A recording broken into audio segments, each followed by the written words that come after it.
ওগো ইমামে হুসাইন সেদিন একটা বার ইয়াজিদকে বলতেন, যাও তোমার হাতে হাত দিয়েছি, তোমার সাথে আপোষ করে নিয়েছি, এটা আপনি বলতে পারতেন। আপনি কেন এটা বললেন না?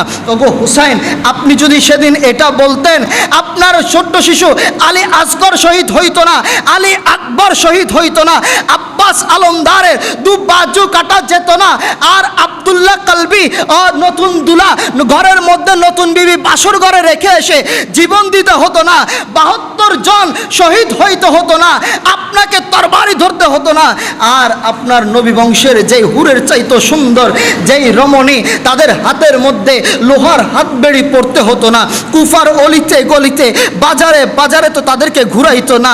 আপনি সেদিন কেন কম্প্রোমাইজ করলেন না? আপনি সেদিন কেন হাত দিলেন না? আপনি সেদিন কেন মেনে নিলেন না?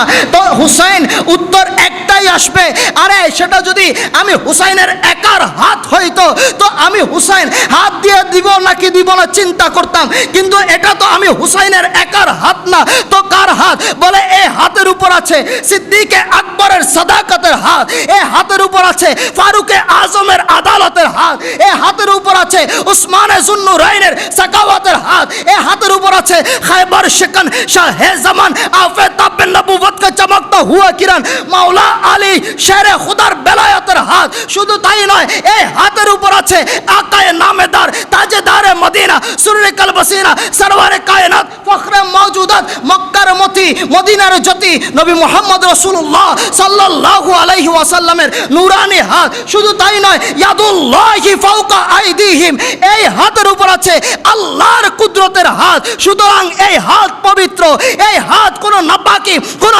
এজিদি, কোনো শরাবি, কোনো সুদখোর, কোনো ঘুষখোর, কোনো বেনামাজির হাতে দেওয়া যাবে না, যাবে না, যাবে না। চিৎকার দিয়ে বলেন সুবহানাল্লাহ।